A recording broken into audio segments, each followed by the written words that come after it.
tábua e colocávamos aquelas roldanas que chama. A gente colocava, fazia as rodinhas, ia na frente do carrinho de rolimã, onde iam as rodas na frente, a gente pregava uma haste com um prego e a gente controlava os pés, era a direção do carrinho. A gente desembestava nessa descida aqui, só Deus para achar a gente depois lá para baixo. 0 aos 7 anos eu cresci dentro dessa casa aqui. Eu lembro desse tanque, que eu tomava banho dentro desse tanque aqui. Ele continua com o mesmo formato, é um tanque rústico, era normal isso aqui no interior. Era desse jeito que eu lembro de tudo isso aqui. Ó.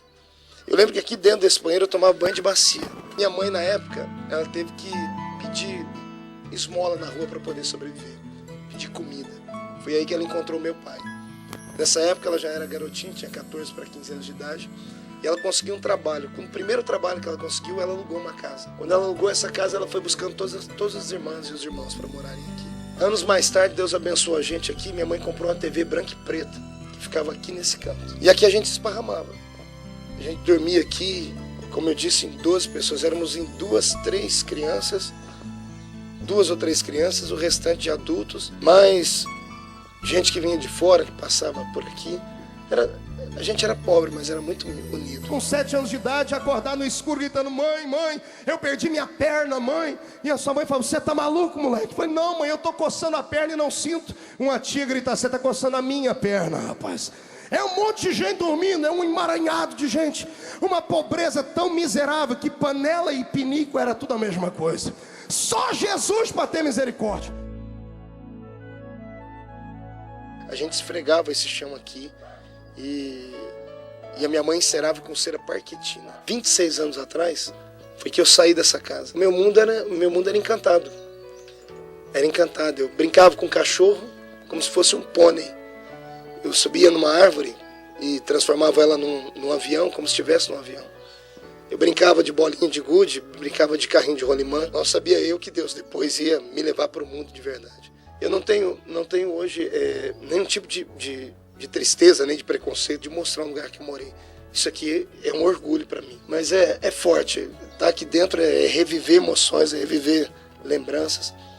É lembrar do meu avô que ainda era vivo, que foi a figura paterna que teve do meu lado. É lembrar da minha mãe, com seus cabelos pretos ainda, chegando do trabalho, cansada. Cresci num lar onde meu avô bebia muito. Minha família fumava muito. Minha mãe chegava a fumar 3 maços de cigarro por dia nessa época. Então imagine 12 pessoas aqui dentro, fumando e bebendo. Foi essa infância que eu tive. Tinha amor aqui dentro, respeito. Eu lembro da minha mãe de manhãzinha, debaixo de chuva, me acordando aqui nessa cama. Eu acho que eu dormia com ela aqui. Era eu, ela e mais 1 ou 2 tias. Ela me acordava. Quando ela me acordava, eu acordava, ela já estava me trocando. Eu lembro da minha mãe pegar um ovo, cozinhar um ovo, com a gema bem molinha, e pegar uma colherzinha, ou colher, ou o cabo de uma colher normal, e me dar o ovo aqui para comer. Aí a gente descia essa ladeira aqui e ia para a creche, que é longe daqui, dá mais de 2 quilômetros daqui quase. E ela levava a pé, minha mãe me levava no colo, que às vezes não tinha dinheiro para pegar um circular aqui. O ser humano não tem que ter vergonha de nada na vida, a não ser que ele tenha feito alguma coisa bárbara. Mas ter vergonha de ser pobre, o ser humano nasce pobre.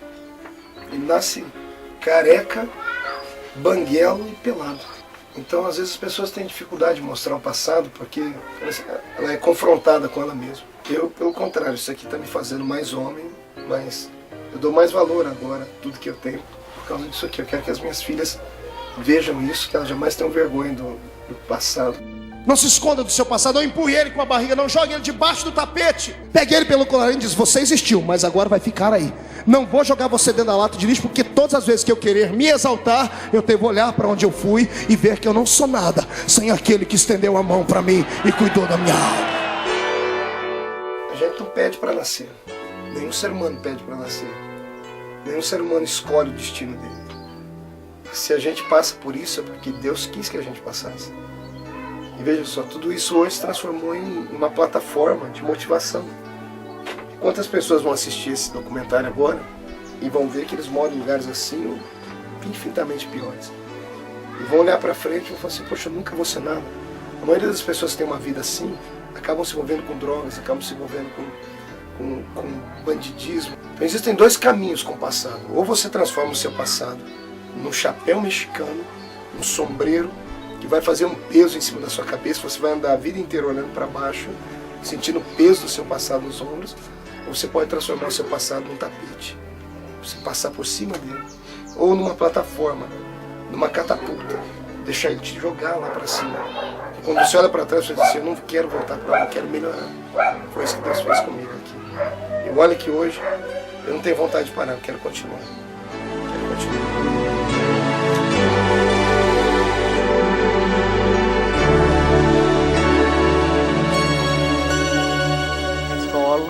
Sempre inteligente, não repeti um ano.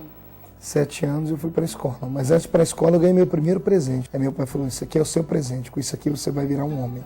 Essa praça, ela tem muita história da minha vida. Foi aqui que meu pai, o Zico, famoso taxista da cidade, ficava trabalhando e era aqui que às vezes eu me encontrava com ele quando chegava da Guarda-Mirim ou com a minha bicicleta, enfim. Esse aqui é o centro da cidade de Orlândia. Eu tenho muitas histórias nessa praça.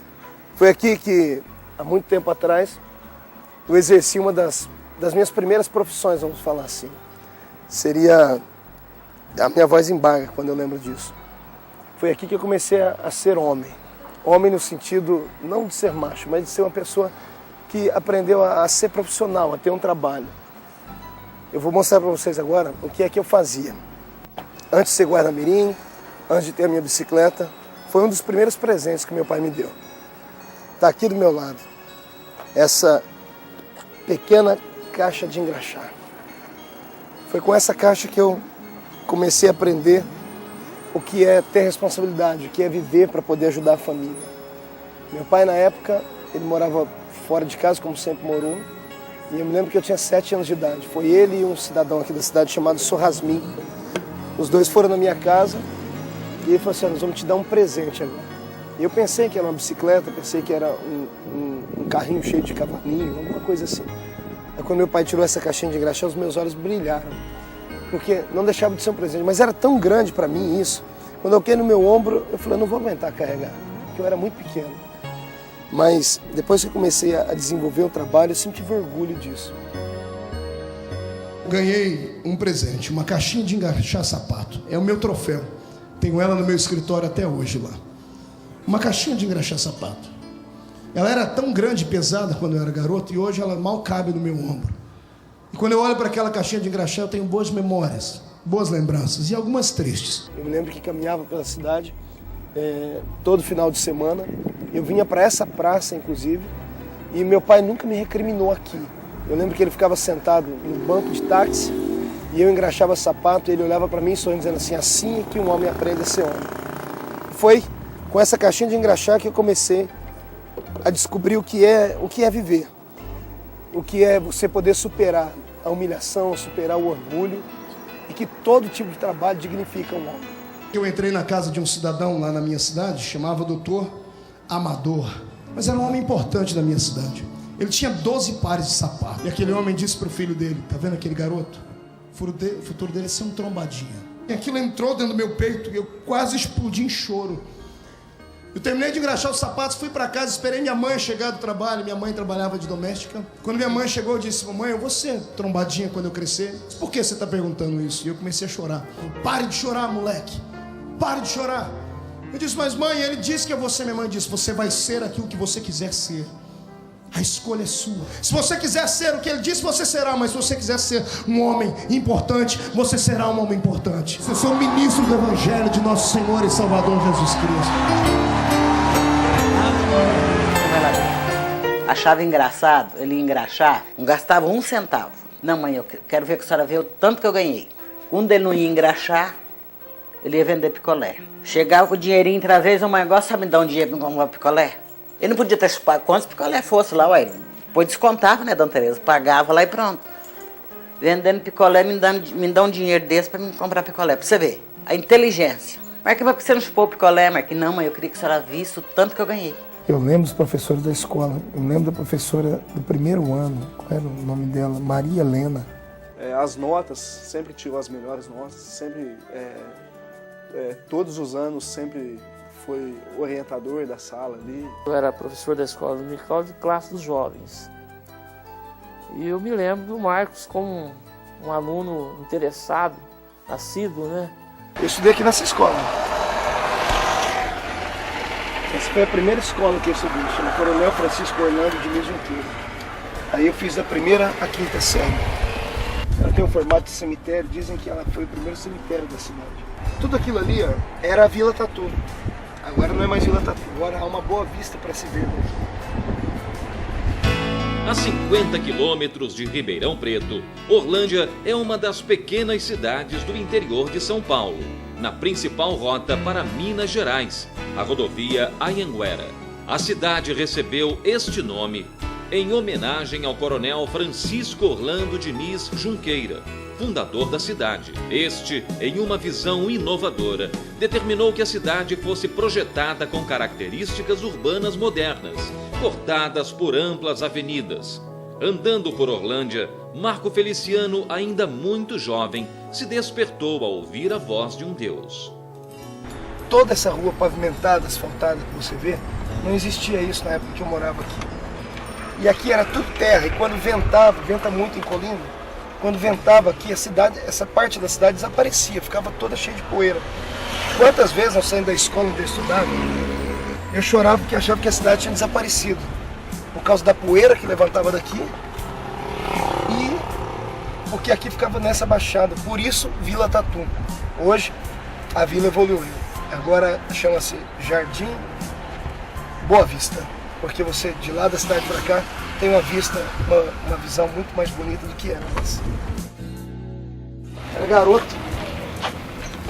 Minha mãe disse que a gente tinha conseguido morar numa casa que tinha chuveiro. Esse corredor aqui, ele não era pavimentado assim, era terra.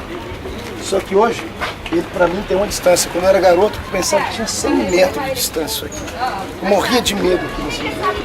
Tinha medo do escuro. Então ele ia para casa dele, então ele falava pro meu filho, Tom, eu chamava ele de Tom, Tom, vamos na minha casa, lá tem doce, vamos. E meu filho ia com ele, mas para passar no corredor, porque ele tinha medo de passar sozinho à noite. Eu vim para cá com 7 anos, eu me converti com 13 para 14. Com 15 anos de idade eu ainda estava aqui. Foi aqui que eu tive algumas experiências profundas com ele. A casa que eu morava era essa casa aqui, agora ela está em reforma. Mas foi aqui nessa casa que eu cresci, foi quando eu comecei a ter as minhas experiências com Deus. E eu estou tendo aqui a oportunidade de estar com a Dona Maria. Dona Maria, essa senhora bonita aqui. Essa jovem senhora, foi ela que alugou a casa para minha mãe. E ela me viu crescendo. Ele foi criado aqui, nessa casinha aqui, desde pequenininho, ia pra escola, saí daqui já moço. Saí daqui quase para casar. É. Eu sempre comento com os irmãos que eu usava uma tramela, né? Eu abri a janela tramela. Quem não conhece tramela, você que está aí nos Estados Unidos ou em outro país, isso aqui é uma tramela. Eu pedi para eles tirarem. Essa era a fechadura Era a fechadura da casa. Eu lembro que eu rodava isso aqui com muita força para poder abrir essa janela de madeira que era bem pesada na época. Os pedreiros montaram ela aqui, pessoal. Ele quase não deu conta de levantar ela sozinho de tão pesada que era isso aqui. Isso aqui foi a primeira porta que eu tive com Deus. Abraão teve uma porta que chamava Carvalhais de Mana. Jacó se encontrou com Deus no Val de Jaboque. Eu me encontrei com Deus algumas vezes nessa janela. Esse banheiro aqui, ele não era tão bonito assim. E para mim ele era muito maior do que isso. O chuveiro, nós não tínhamos essa peça, era o cano que saía daqui. Então saía uma bica de água. Para mim, nós havíamos evoluído assim 50 anos em um. A porta era exatamente essa. Mesma porta, mesma madeira, só tinha outra cor. Quando eu morava aqui ela era verde. Parece que eu estou vendo aqui, por baixo, assim. Olha ali, a cor da porta. Era a mesma porta, era verde. Eu lembro disso até hoje. Essa janela não existia. Era aquela janela que nós filmamos agora há pouco, contra a Mela. Aqui dava para o meio do pasto. Uma vez eu cheguei de um culto, onde eu havia falado para um pastor que lá estava, que eu tinha uma vocação divina, uma vocação missionária. E ele falou para mim que aquilo não era para qualquer um. Ele disse que eu não era filho de nenhum homem rico, que eu não tinha os olhos azuis como os olhos de um americano, e que a obra missionária minha, eu tinha que me contentar em evangelizar os meus vizinhos, evangelizar o pessoal da minha escola. Eu falei com Deus, para mim, Eu esperava que o Senhor usasse qualquer pessoa. Mas pelo que meu pastor disse, a gente tem que ser